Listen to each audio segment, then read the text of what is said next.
안녕하십니까. 경제지식네트워크 이병태입니다. 이번 주에 경제어불성설 주인공은 두 번째인데요. 이호승 청와대 경제수석입니다.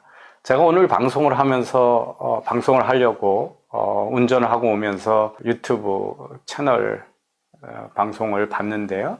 TV조선인가 본데 아주 기괴한 장면을 봤습니다. 바로 오늘의 그 주인공이 오늘 국회에서 경제수석으로 국회 질의에 답변에 나섰는데, 한국당의 송원석 의원이, 그분도 기재부 출신이시죠. 그분이 경제수석한테 올해 우리나라의 경제 성장률 예측치가 어떻게 되느냐고 질문을 했습니다.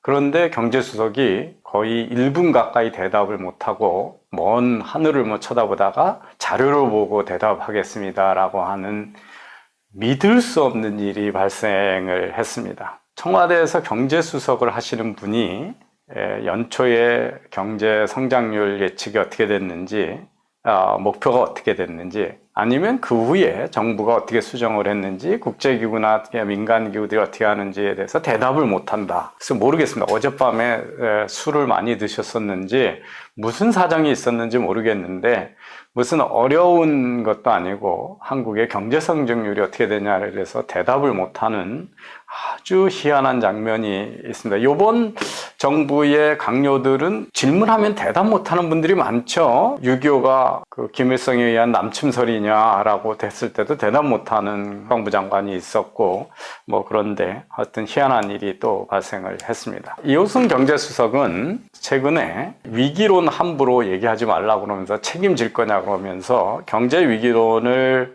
얘기하는 사람들에 대해서 상당히 책임질 수 없는 무책임한 사람들이라고 비난을 했습니다. 아마 저도 그런 비난의 대상 중에 하나일 거라고 생각을 합니다. 뭐라고 그랬냐면, 수출을 많이 하며 성장하는 나라로서 경제 성장이 사이클 경기에 영향을 받는 것은 불가피하다. 그래서 사이클에 따라서 경기가 등락을 하는 걸 가지고 위기라고 하는 건 정확하지 않다. 그러면서 내년 한국은행의 경제성장률 예측치가 2.1%인데 미국은 2.0%고 프랑스는 1.2%, 영국은 0.9%이기 때문에 우리나라가 월등히 높다. 한국의 잠재성장률이 2.5%인데 이는 무리 없이 성장했을 때 2.5%를 성장할 것이라는 뜻이라고 주장을 하면서 독일, 싱가포르, 홍콩 등과도 비교해서 우리나라가 선방을 하고 있다 이렇게 주장을 했습니다. 저는 이게 수출을 많이 하며 성장하는 나라가 수출이 안 돼서 경제 성기가 낮아진다 이런 얘기를 이제 이호승 경제수석이 당당하게 하잖아요. 그런데 우리가 기억할 말이 있습니다. 올 1월에 수석들 모아놓고 대통령이 뭐라 그러냐면, 그 낙수 효과는 오래전에 끝났다. 수출이 늘어도 고용 증가가 되지 않고 경제 성장이 되지 않는다라고 하는 발언을 한 적이 있습니다. 그러면 그 문재인 대통령의 발언하고 이호승 경제수석의 발언 누구 말을 믿어야 될까요? 수출이 안 돼서 경제 성장이 안 된다고 그러는데 수출을 해도 고용이 늘지 않고 경제 성장이 안 된다고 했던 대통령 말 중에 둘 중에 하나는 거짓말이겠죠. 우선 다른 나라에 비해서 성장한다고 하면서 들고 나온 나라들이 프랑스, 독일, 미국, 홍콩, 싱가포르입니다. 이 나라의 공통점이 뭐냐면 우리나라보다 다 국민 소득 수준이 월등히 높은 나라죠.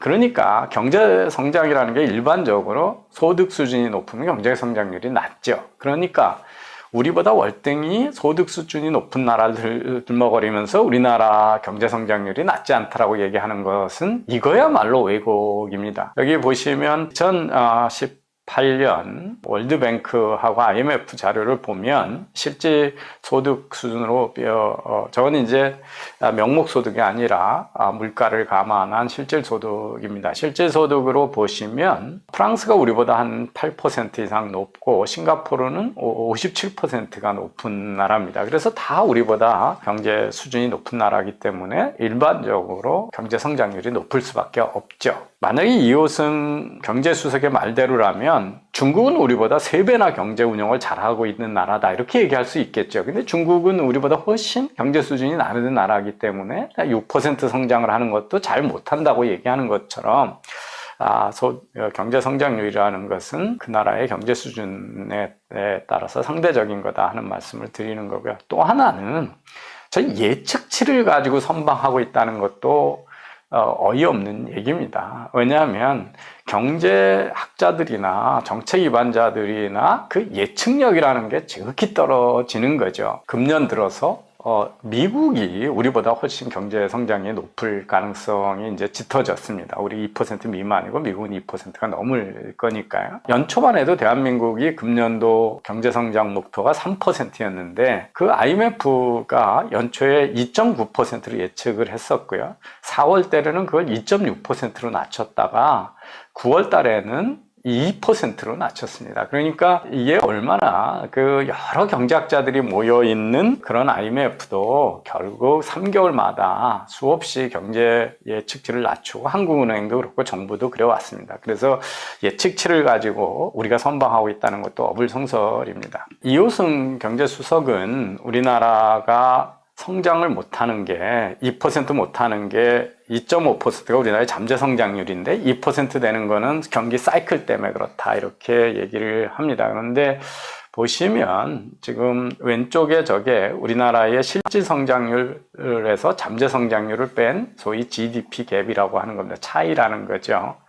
보시면 2013년에는 그것이 마이너스 0.5% 그러니까 실질 성장률이 잠재 성장률보다 약 0.5% 낮았지만 2018년 또는 19년에 가면 거의 1.9%가 낮습니다. 그래서 계속 낮아지고 있고 그 격차가 2017년, 18년에 크게 우리나라가 정치적인 경랑을 거쳤던 2016년서부터 급격히 더 나빠지고 있고 이게 OECD 자료인데 OECD는 금년, 내년도 훨씬 더 크게 우리가 잠재 성장률에 비해서 월등히 성장이 낮을 나라라고 예측을 하고 있습니다. 오른쪽에 제가 다른 동영상에도 보여드렸습니다만 저 까만색이 2014년서부터 2020년까지 OECD의 평균입니다. OECD 전체 국가들은 GDP 갭이 줄어드는 쪽으로 그러니까 실질 성장률이 더 높아지는 쪽으로 이동했는데 저 빨간색이 우리나라입니다. 그래서 우리나라만 저 다른 나라에 비해서 또는 OECD 평균에 비해서 반대로 가고 있다. 그러면 지금 이호승 경제수석은 2년 동안에 경기 사이클이 하강이기 때문에 낮아진다고 그랬는데 그럼 우리나라는 지금 2013년서부터 2019년까지 7년째 경기 사이클이 점점 더 나빠지고 있냐? 그렇지 않죠. 지금 다른 일본, 미국, 프랑스, 네덜란드, 다 뉴질랜드 위쪽으로 가고 있는데 대한민국만 밑에 쪽으로 떨어지고 있고 한동안 경제가 어렵다는 프랑스마저도 최근에 경제 성장률이 높아지는 쪽으로 가고 있습니다. 그래서 그럼 유독 왜 대한민국만 하강이냐 그리고 그렇게 6년째 계속 사이클이 하강이냐 그래서 이미 거짓말이었다는 걸 알 수가 있습니다. 최근에 우리나라의 비정규직이 지난 통계에 비해서 87만 명이 늘었고 정부는 그것이 통계조사 방법을 ILO를 따르다 보니까 그렇게 됐다. 그래서 그것을 감안해도 정부 측 예측에 의하면 30만에서 50만 정도의 임시직이 늘어난 것으로 되어 있습니다. 우리 경제가 어려운 것들이 왜 그렇게 됐나를 보시면 지금 왼쪽 그래프가 고용을 해고를 어렵게 하는 고용 보호 수준이 파란색입니다. 그래서 미국을 일로 놓고 노르딕 칸츄리들 5개국에 보면 미국에 비해서 이 덴마크, 핀란드, 아이슬란드, 노르웨이, 스웨덴이 한 4배 정도의 고용보호가 높습니다. 그런데 그거에 따라서 그 주황색이 임시직 비중인데 임시직 비중은 5배에서 6배 정도 높게 나옵니다. 그래서 고용보호가 높으면 정규직이 없어지고 임시직 비중이 늘어나서 고용의 질이 나빠진다는 것은 상식에 속하는 일이고 그것들이 문정부의 소득주도 성장과 52시간 시간 규제 또는 노조 편을 들고 있다는 명백한 정치적 신호를 주면서 생겼던 대한민국의 큰 일들입니다. 일자리를 나누려면 그만큼 노동시장의 경직성을 해소해야 되는데 그렇지 못해왔고 이런 문제를 못하고 정반대로 갔고 지금도 보시면 이제 노동시장의 자유도에서 노동시장의 자유도는 우리나라가 한 180위 중에 100위 정도로 일본이 15위, 아까 왜 싱가포르나 홍콩 이런 나라들이 1, 2, 3, 4위, 미국이 이렇게 잡혔는데 우리가 얼마나 낮은 수준의 노동시장의 자유도를 갖고 있는 나라인지 알 수 있고, 고용 유연성 지수도 조사 대상 34개국 중에 28위, 9위 하는 정도로 낮다. 일본이 3위고 그렇습니다. 그래서 41개국 중에 저희가 밑에서 5번째니까요. 35번째가 되겠네요. 30.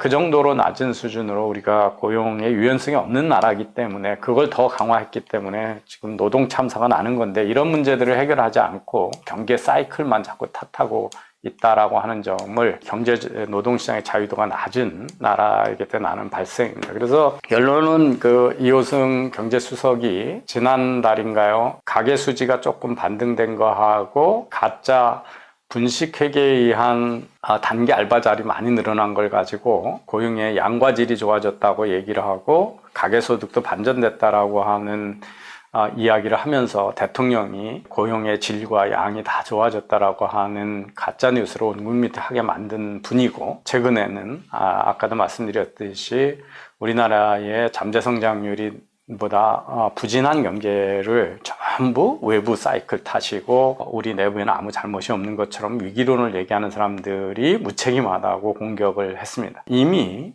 그 두 가지 사례로 경제수석으로서의 자질을 충분히 의심받을 만한 분이고, 오늘 국회에서의 그 어리버리한 모습은 이분이 정말 그 자리에 계속 있어도 되는 분인지, 재경부 기재부에서 계속 정통 관료로 계셔왔던 분이라서 이전에 분들보다는 경제에 대해서 정통한 분이랄 것이라고 하는 기대가 최근에 발언 또는 국회에서의 모습에서 산산이 부서지고 있다. 그런 증거를 오늘 본인의 국회에서의 발언 모습하고 또 최근에 경기 사이클 탓을 하는 그것을 보고 구조의 문제에 대해서 인식을 제대로 하고 있는 분인지 아니면 대통령의 심기만 잘 보필하고 있는 분인지 분명히 드러났다 생각해서 이번 주에 경제 어불성설 주인공으로 모셨습니다.